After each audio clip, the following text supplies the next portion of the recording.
Chapter 28 Comprehensions.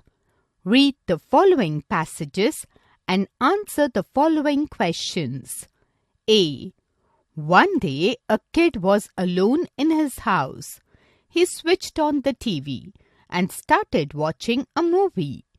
While watching the movie, he fell asleep and dreamt about a wonderland.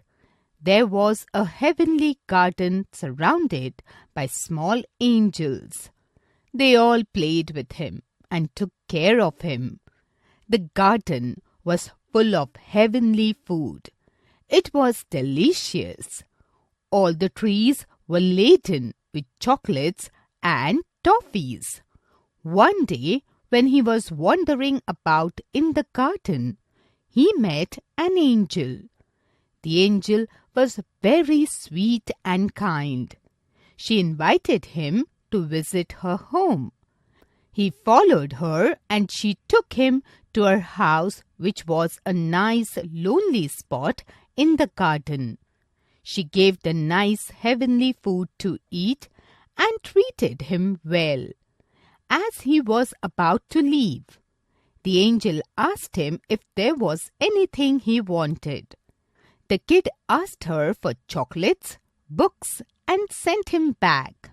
Suddenly, the kid woke up from his sleep and found himself in front of the TV. B. There was a third category of imperial art called history painting. This tradition sought to dramatize and recreate various episodes of British imperial history and enjoyed great prestige and popularity during the late 18th and early 19th centuries. British victories in India sold as rich material for history painters in Britain.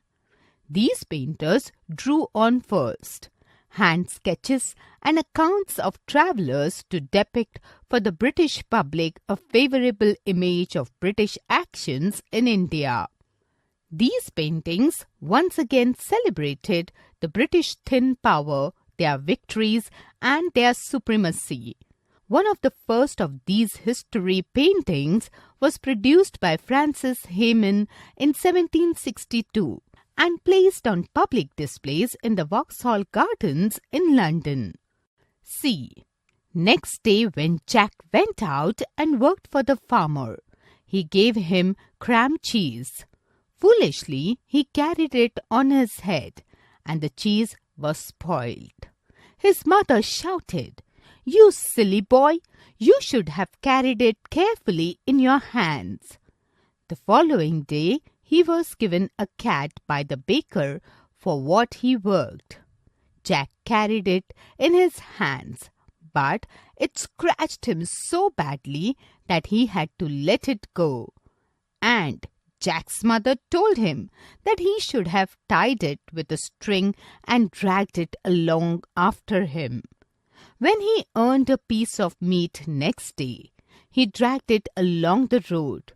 His mother angrily told him that he should have carried it on his shoulder. So, when he earned a donkey another day, he carried it with a lot of difficulty. D. There are many animals on the land. The colors and marks on the body of some animals match the surroundings in which they live. This makes it difficult to spot them. This art of hiding among the surroundings and not being clearly visible is called camouflage. Animals use camouflage to hide from their enemies. They can also creep up quietly on their prey without being seen. A tiger's coat has a pattern of dark and light stripes. This makes it hard to spot it when it creeps through long grass. The leaf insect has marks on its wings that look just like the veins of a leaf. It is very difficult to spot the insect sitting on the leaf. The stick insect looks like a thin twig. It is brown and stick-like in appearance, It can easily hide among the twigs. The baby seal is snow white in color. Its fur keeps it warm and hides it in the snow in winters. The clever chameleon can change the color of its skin. This means it can hide in a number of different places. E. Television is changing people's lives quite dramatically. They are sleeping less, reading less, communicating less with their families. In a country-wide survey, a tenth of television viewers have admitted that the care of children and the elderly is getting neglected.